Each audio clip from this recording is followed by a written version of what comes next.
My grandfather was, for lack of a better term, an ass. Unfortunately, he suffered a lot of symptoms of what I often referred to as old man-itis. On top of the real-life ailments that forced him to live at home with us, his general abrasiveness made me avoid him like the plague. Growing up, this was something that deeply bothered my dad. He'd make it a point to tell me to go learn from your granddad. He'd say things like, "He won't be here forever, and you'll regret not talking to him when you're older." And every time, I give a very non-committal, "Yeah, sure, maybe." When my grandfather's health started to take a turn for the worse, my dad started to proactively force these interactions. And after each one, I'd leave feeling annoyed. Slightly bigoted statements and complaints about how I wasn't living up to the family legacy were par for the course. One night, after coming home from hanging with my friends, I saw dinner on the stove, and I went to grab myself a plate. Before I could even make it to the cabinet, I heard my dad yell from the living room to bring an extra dish to my grandfather's room. I instinctively went to protest my dad's request, but thought it better of it to avoid an argument, as I'd likely end up doing it anyway. Reluctantly, I grabbed 2 plates, filled them up with the remainder of the food, and walked into my grandfather's room. A split second after opening the door, cigar smoke and the smell of cheap whiskey stung my nostrils. At the center of the room sat a lanky man with pale skin and an oversized chair faced towards the television. A gravelly voice greeted me with a stern, "What the hell do you want?" Only a few seconds in his room, and I was already beyond irked. I decided to match his energy with the dry, "Food's here, dude," and proceeded to drop the plate on his empty nightstand.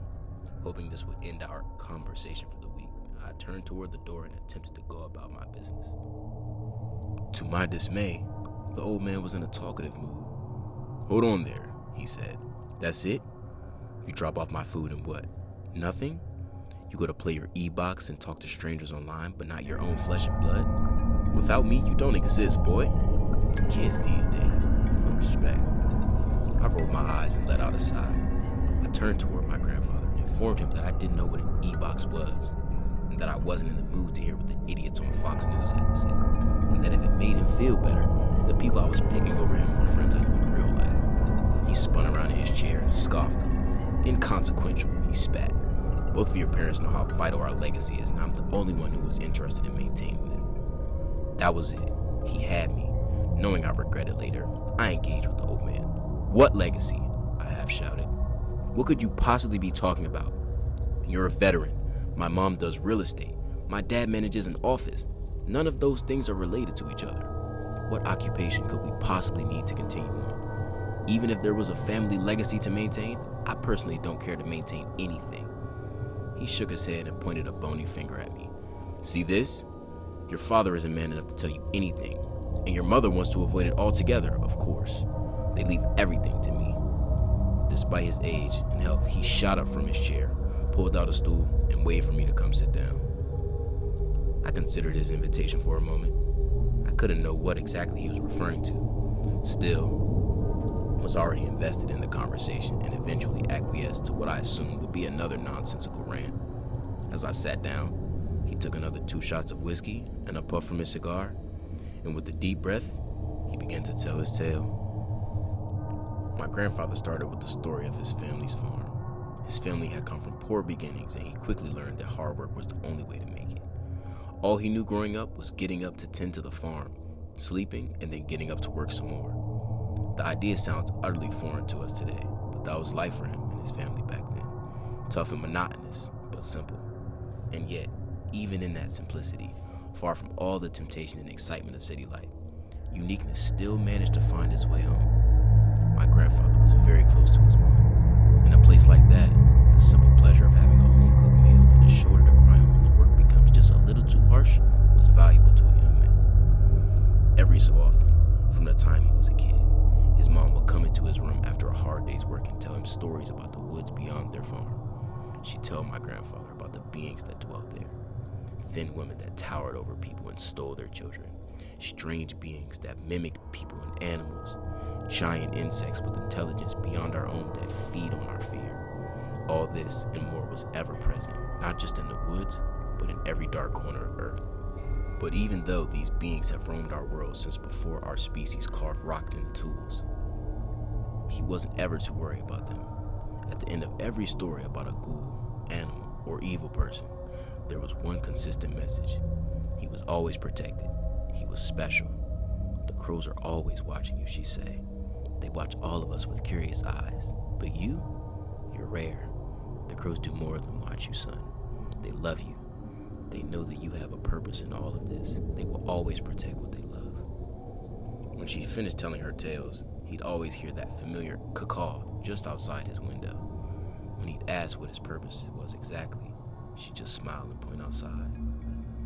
You'll see them in the trees, and they'll always guide you to where you're supposed to be, he remembered her saying. He became lost in thought for a moment. He muttered the phrase to himself repeatedly before snapping back and continuing on. One night, his father caught his mother telling him these stories, and he became violently angry. He rushed into the room, grabbed his mother by the arm, and whipped her towards him. He got nose to nose with a terrified woman and boomed, "What in the hell are you telling him these fairy tales for? You don't ever tell my son this bullshit. Not behind my back. Not at my house. Don't you—" He paused to look at the young boy, trembling on his bed. His gaze shot back to the woman, now crying. "Look what you did." The room went silent for a moment as he thought. Anger visibly welled up inside of him. The grip on his mother's arm tightened. Without warning, he dragged her out of the room, slammed the door behind him, cursing all the while. My grandfather could hear muffled screams and cries, and then, nothing. He recalled spending the rest of that night sobbing to himself in the dark. The following day, he sat alone with his father at the breakfast table. A poorly made platter of eggs, bacon, and toast lay before him. Working up the courage to ask the obvious, his question escaped as a whimper. "Where's Mom?" His father threw the fork containing rubbery bacon onto the table. He pointed a callous finger into the young boy's face. "She's not here," he stated. A deep breath followed, and he retracted his hand. "It was her decision to put lies into your head. So, for the time being, she's staying at Grand's house. That's it. We never speak on it, even if she returns." My grandfather knew better than to question his father, but deep down, he wondered if he'd ever see his mother again. He'd later find out that he never would. But on that day, he did as he had always done. He nodded, finished and cleaned his plate, and returned to work on the farm. That night, he lay in his bed, thinking about the stories his mom had told him. He looked out into the woods beyond the farm, thinking about all the things that lurked in the shadows. A familiar caw rang out from just outside his window, and he remembered his mother's words. "The crows are always watching. They love you. They will always protect what they love." He couldn't explain why, but an urge came over him as he looked out into the woods. It was as if the trees were whispering to him, telling him to come out and meet an unknown fate. Almost mindlessly, he peeked his head out his door to listen for his dad's loud snores. After confirming the old man was asleep, he quickly gathered his jacket, flashlight, and hunting knife for the trek out. Silently, he crept out of his first floor window.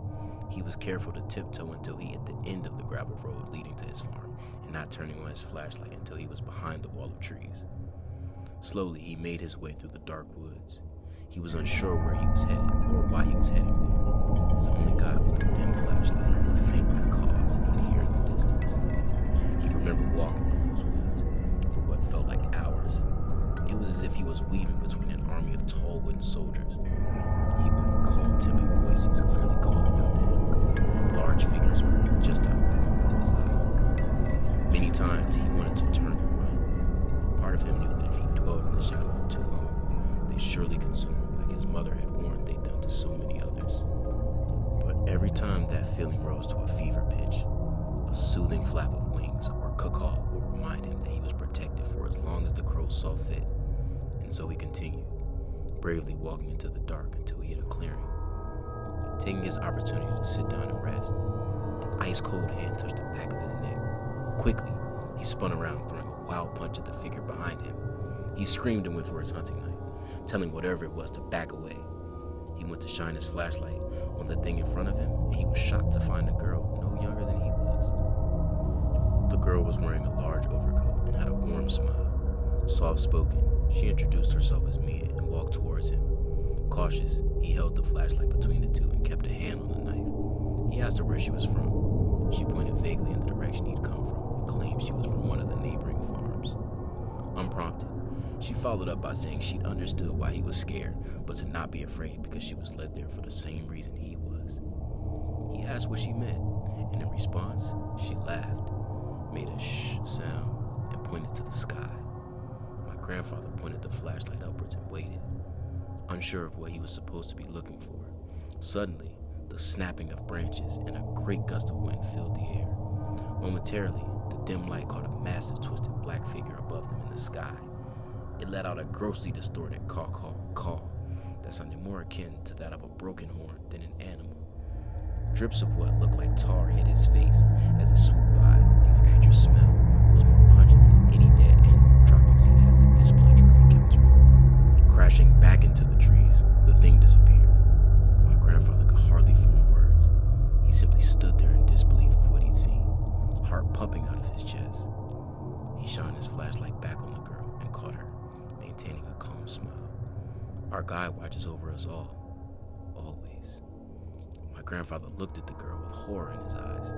He couldn't think of what else to ask other than what in the hell that was and how on earth that clearly demonic being could be any sort of guide. Because he loves you, she said. Don't be afraid. You have nothing to fear. You're more important to him than any of us are. The next thing he felt was a kiss on the forehead. His mind became fuzzy, and the next thing he knew, her soft hand was guiding him through the woods back home. And as they walked back, the shadows that stalked him earlier seemed further away now. The voices he'd heard before were little more than whispers in the dark. When he arrived home with the girl, the whispers had gone silent. Only the faint caw remained in the distance. My grandfather still had many questions about his experience and what all this meant. Mia smiled and promised she'd be back daily to answer anything he wanted. All he had to do was meet her at the end of the gravel road leading to his farm. My grandfather agreed, and from there, not a single day passed when the two didn't see each other. Eventually, what started as something informative developed into something more. Mia would bring my grandfather strange books with text he had never seen before. She'd shown him pictures of the crows and other creatures. Their evening rendezvous would turn into casual chats in the afternoon.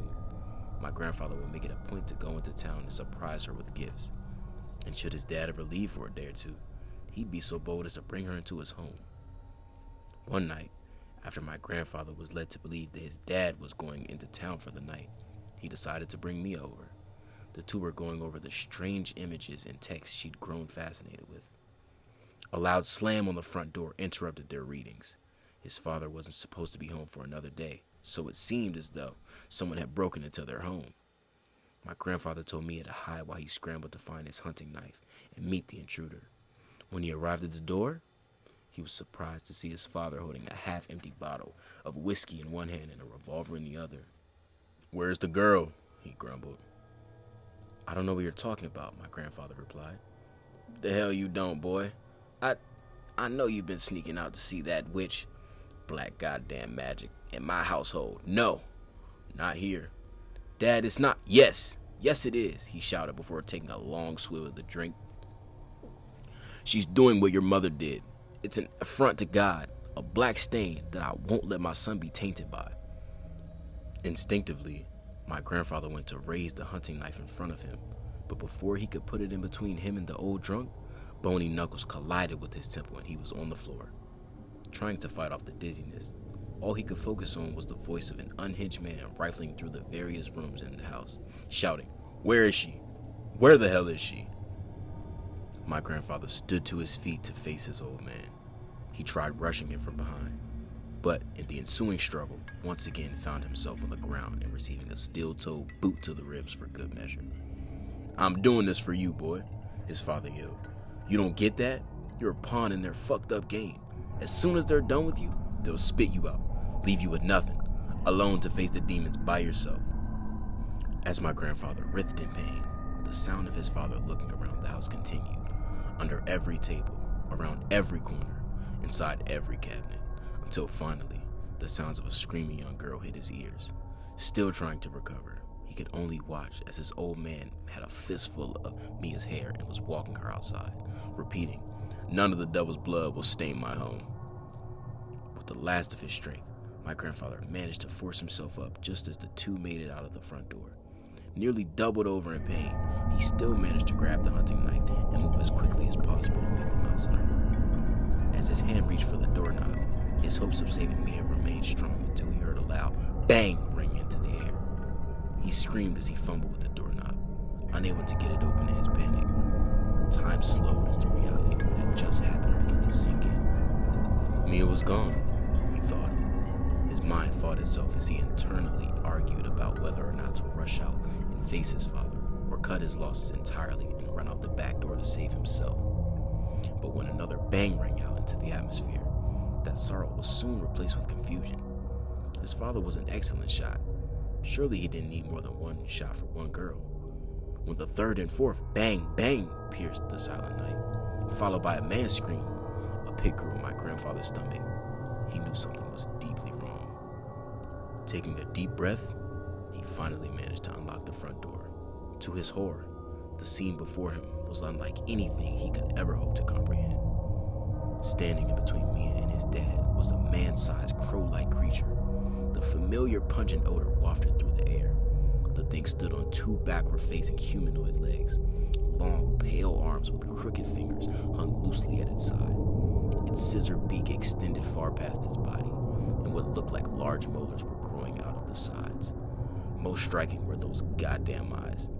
Massive balls of white with veiny strings of red led to a pulsating pupil. He couldn't understand why, but as he watched the thing analyze the man before it, he knew this wasn't just a mindless animal following instinct. It was intelligent. It was assessing the situation, playing out scenarios in its head, and planning out the best course of action. His father screamed for forgiveness, said that he was a God-fearing man and that he'd promised to never hurt another soul if he could survive the night. The crow thing continued observing and outstretched its massive wings in an intimidating fashion.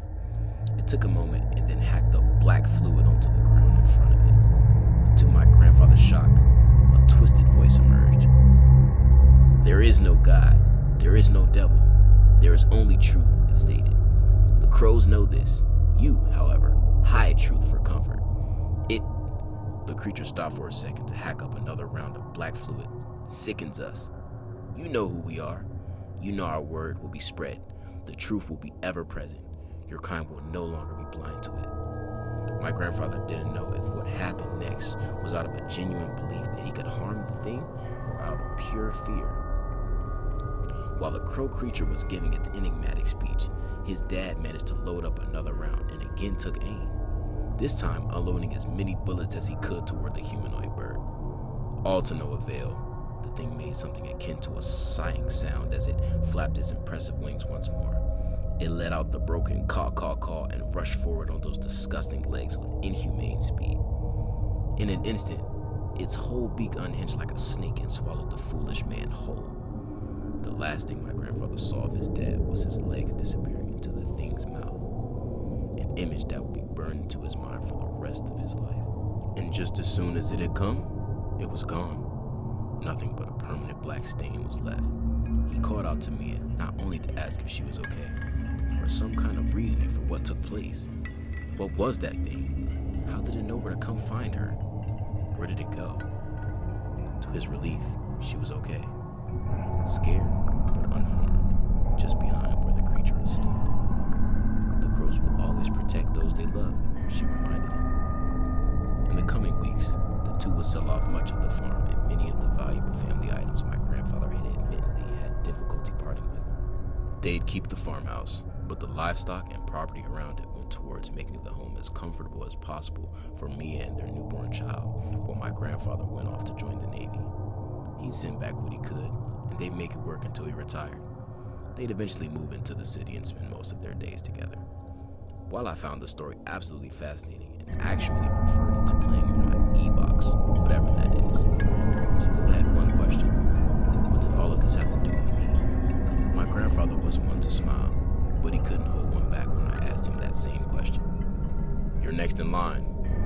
My role was to ensure that you were born and knew our history." He stopped to take another puff of his cigar. "The crows have been watching over me my whole life. They've kept me safe from all sorts of evils. They brought me true love, a child. I thought it was so I could praise them for all the good they've done, but no one could know their true intentions. Only bits and pieces. Though they have told me this, I leaned in closer to hear what he had to say. A prophet will be born to deliver our message and change the world how they see fit. That prophet will create a better, more pure, truthful world. That prophet is you. I didn't know how to take that. I felt that he was either crazy or messing with me. But another part of me genuinely wanted to consider that it was true. What if there was more to this? I was unsure. And to this day, I still am. I don't feel any different from anyone else. I don't feel that I am meant to change the world in any fundamental way. And yet, even on his deathbed, even as I heard my grandfather scream about the demons finally coming to take him because the crows no longer cared to protect him from them, he still maintained that I know the truth. He maintained that everything was worth it for their wisdom to be spread to the people. No consequence was too great, even if he had to be the one to bear it.